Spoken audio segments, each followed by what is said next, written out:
The Nexus market sprawled across 3 levels of crystalline platforms, suspended above the amber clouds of Meridian 7.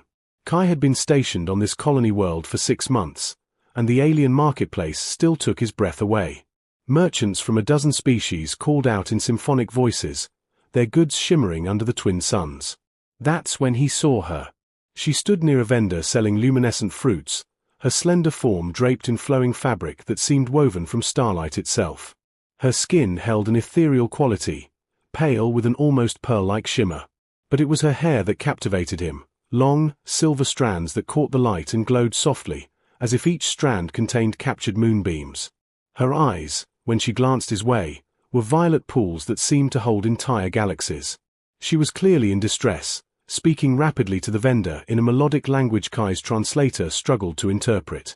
The merchant, a gruff Corthian, was shaking his massive head dismissively.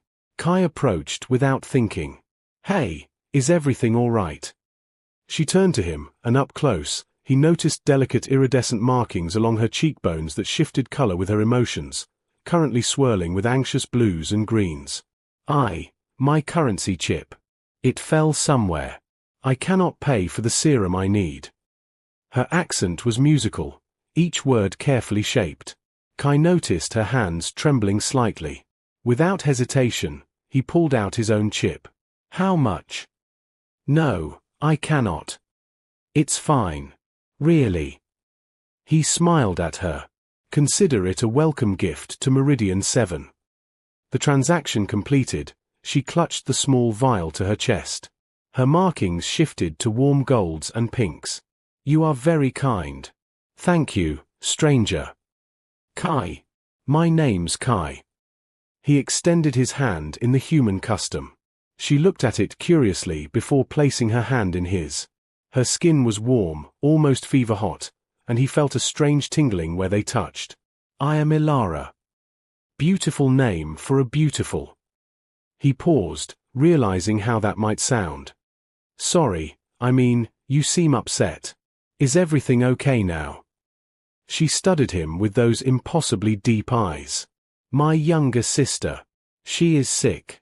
This will help her fever." Her expression softened. "You helped me without asking for anything. You called me, what was the word? Beautiful." Kai felt his face flush. I said beautiful name. But yeah, you seem like a sweet girl. A good person." The moment those words left his mouth, something changed in her expression. Her markings exploded into brilliant crimson and gold. Her eyes widened, pupils dilating. She took a sharp breath, and he could have sworn he heard her heart racing, or perhaps it was his own. "Sweet girl," she whispered, as if tasting the words. "Yeah, sorry if that's." Before he could finish, she stepped closer, rising on her toes. Her breath was warm against his ear, carrying a scent like rain on distant flowers. When she spoke, her voice was barely audible over the market's din, yet each word struck him like thunder. "I will marry you." Then she was gone, disappearing into the crowd, leaving Kai standing frozen, his universe suddenly tilted on its axis. Kai couldn't sleep that night. Every time he closed his eyes, he saw those violet galaxies staring into him, heard that impossible whisper echoing in his mind. "I will marry you." He'd asked around the human colony the next day. Nobody knew much about Ilara's species, the Lumini, they were called. A peaceful race, relatively new to the galactic community, with settlements scattered across several worlds. They were private, kept to themselves, and had customs that even the most seasoned xenoanthropologists found difficult to penetrate. "Forget about it," his friend Jackson had said over drinks. "Alien chicks say weird stuff all the time. Probably just means thank you in her culture or something." But Kai couldn't forget. Wouldn't forget. He returned to the Nexus market every day after his shift at the terraforming facility. For 3 days. Nothing. On the 4th, he glimpsed silver hair disappearing around a corner. His heart leaped. Ilara. He pushed through the crowd, ignoring annoyed grunts from a Terrellian merchant. She was examining a display of star charts when he caught up to her. This time, she wore deep blue fabric that complemented her markings, currently a neutral silver blue. When she saw him, those markings flared with warm amber tones. Kai. She said his name like a prayer. You came back. I've been looking for you. He realized how that sounded and quickly added, I wanted to make sure your sister was okay. The medicine helped. A soft smile played at her lips. Vesper is much better. Thank you for asking. She tilted her head. But that is not why you searched for me. He swallowed hard. Okay, yeah. I need to understand. What you said, did you mean it? Was it some kind of joke? Ilara's expression became serious. She glanced around at the crowded market, then took his hand, that same electric warmth, and pulled him toward a quieter alcove overlooking the amber clouds. Among my people, she began softly, we have a gift. A knowing. From the moment we are born, we can sense threads, connections between souls. She looked out at the horizon. Most Lumini spend years finding the one thread that sings loudest to them, the one they are meant to bind their life to. Kai's mouth went dry. And she turned to face him fully, and her markings began to glow with an intensity that made her seem almost ethereal. When you called me sweet girl, when you showed kindness without expecting anything, I felt your thread. It wrapped around my heart like fire and honey. I have been alive for 28 cycles, Kai. I have touched thousands of hands. And yours is the first that has ever made my soul recognize its match. The words hung between them like a sacred oath. That's insane, Kai breathed. We just met. I know. Her voice trembled slightly. In your culture, this must seem foolish. Rushed. But for my kind. No. He surprised himself by stepping closer, reaching up to brush a glowing strand of hair from her face. His fingers lingered against her cheek, feeling the delicate ridges of her markings. Not foolish. Just intense. She leaned into his touch, eyes fluttering closed. Is this how humans express care? Touch. Sometimes. Yeah. When her eyes opened again, they held such vulnerability that it took his breath away. Would you allow me to know you? To see if perhaps your heart might also learn to recognize mine. Kai should have said no. Should have backed away from this cosmic impossibility. Instead, he laced his fingers through hers and whispered, Yeah, I'd like that. Her markings erupted into brilliant gold, and her smile could have lit up entire solar systems. 3 weeks passed like a fever dream. Kai found himself completely entangled in Ilara's world, and she in his. They met every evening after his shifts, exploring the colony together. She showed him Lumini meditation techniques that made his skin tingle with energy. He taught her about earth music, and she wept when she first heard blues guitar, saying it sounded like captured longing. Tonight, she had invited him to her quarters, a modest dwelling in the Lumini section of the colony. The walls were covered in what looked like living tapestries, glowing softly with bioluminescent patterns. Incense burned in the corner, filling the air with that rain and flowers scent he'd come to associate with her. Your people's quarters are beautiful, Kai said, accepting the cup of amber liquid she offered him. It is Kala tea. It will warm you. She settled beside him on the low cushions, closer than she'd ever sat before. Her proximity made his heart race. He sipped the tea, sweet and spicy, and felt warmth spread through his chest. Ilara, can I ask you something? Anything. That first day, when you said you'd marry me, did you know then what would happen? That we'd end up here, like this. Her markings shifted through several colors, uncertainty, hope, something that looked like desire. I knew the thread connected us. But I did not know. She paused, searching for words. I did not know it would feel like this. Like every moment away from you is a small death. The raw honesty in her voice struck him silent. He set down his cup and turned to face her fully. I feel it too. And it scares the hell out of me. We're from different worlds, literally.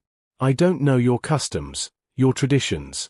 I don't know if what I'm feeling is even possible between a human and She placed a finger against his lips, silencing him. Her touch was electric. "Do you wish to know our bonding customs?" He nodded, not trusting his voice. When two lumini decide to explore their connection, there is a ritual. The illumination. We share essence, not just bodies, but souls. Our markings synchronize. Our hearts beat as one. And if the bond is true. She leaned closer, her breath warm against his skin.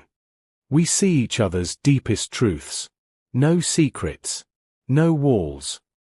That sounds intense. It is. Humans cannot do this naturally. But. Her hand moved to rest against his chest, right over his heart. There are ways. Ancient ways. If you truly wish to understand what I felt that day. If you wish to see the thread as I see it. Kai's hand covered hers. Would it hurt? No. It feels like. She struggled to find the right word. Like coming home after a long journey through cold space. He studied her face, this impossible, beautiful being who had walked into his life and claimed him with a whisper. Every rational part of his brain screamed caution. But his heart, his soul, recognized something in her that transcended logic.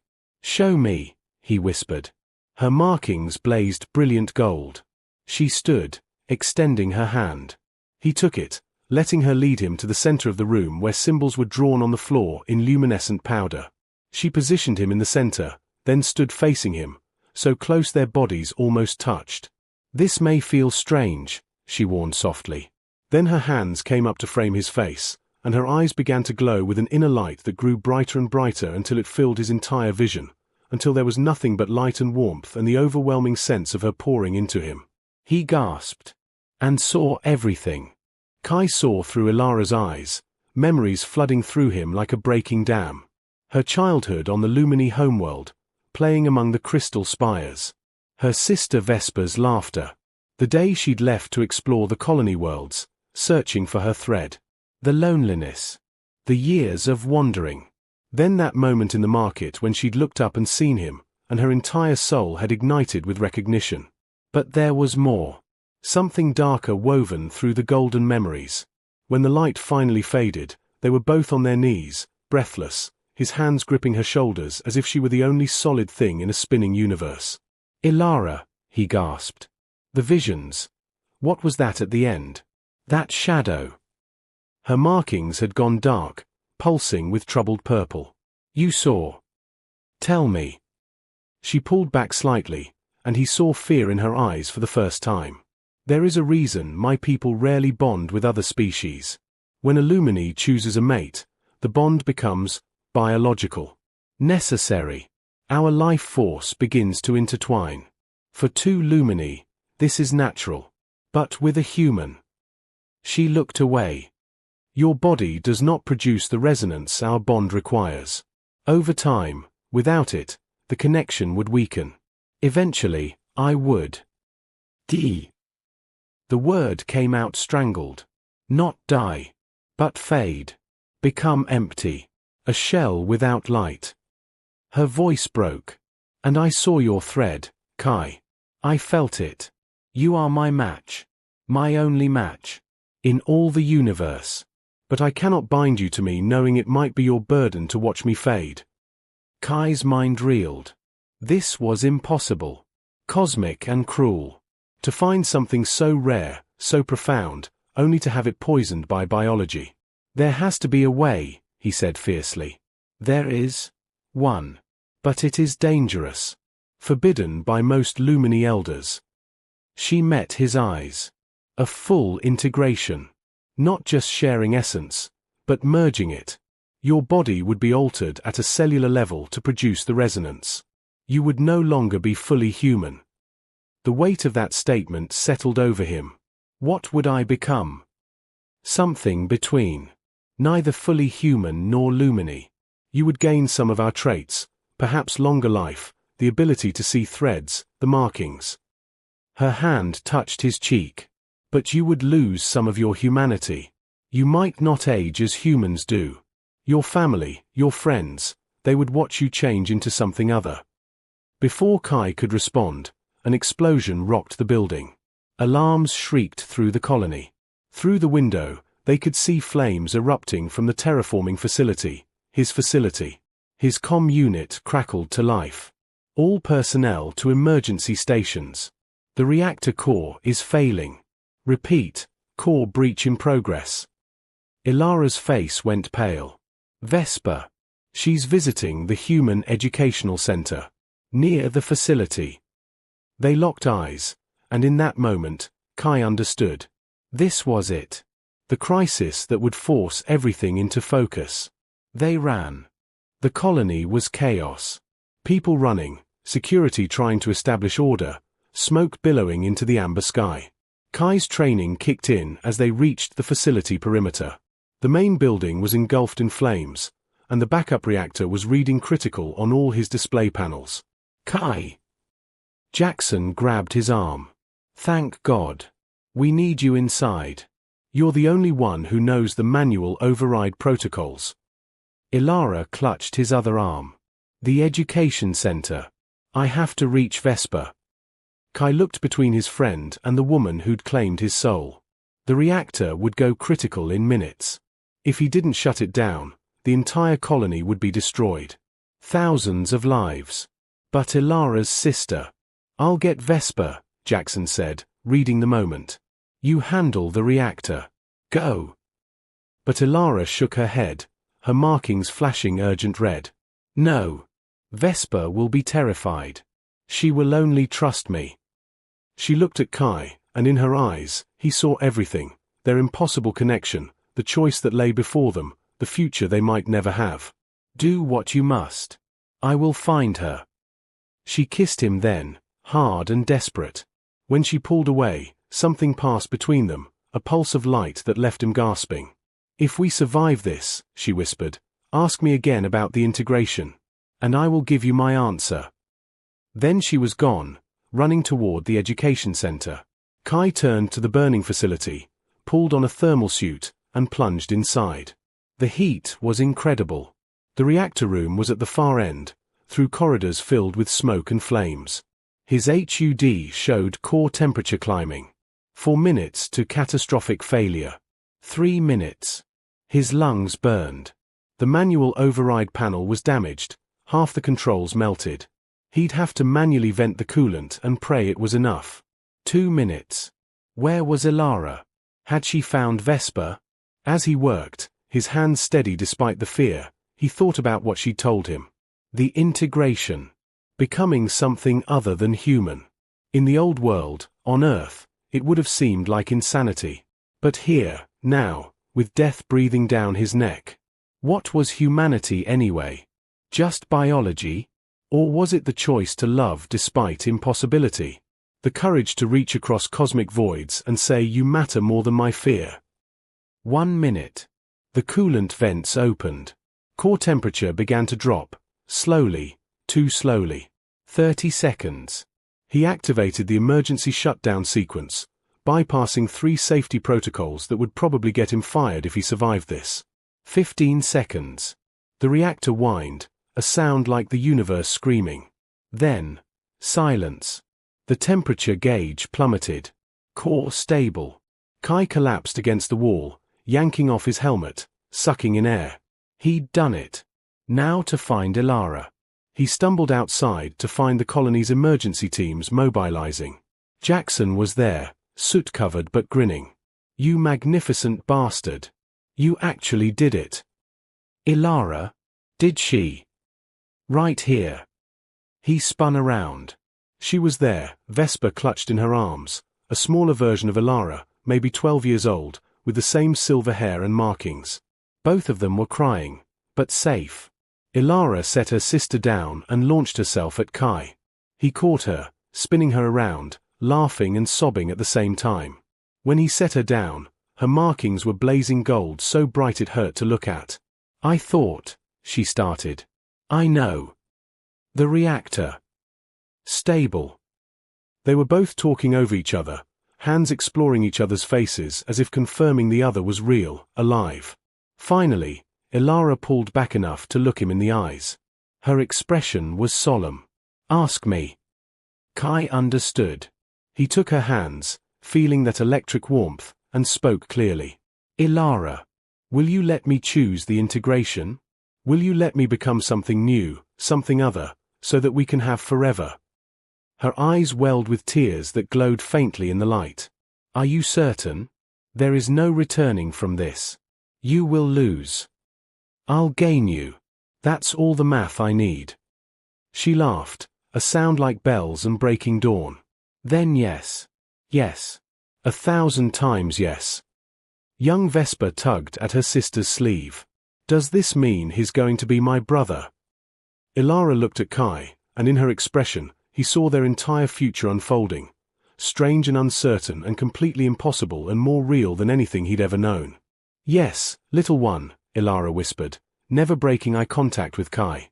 He called me sweet girl, and I told him I would marry him. And now. Kai finished the thought. Now we choose forever. As the colony's twin suns set over the amber clouds, painting the sky in impossible colors, Kai kissed her again.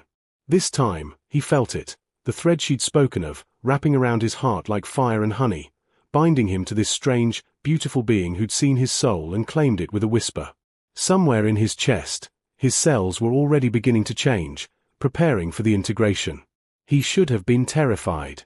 Instead, he'd never felt more human, or more ready to become something more.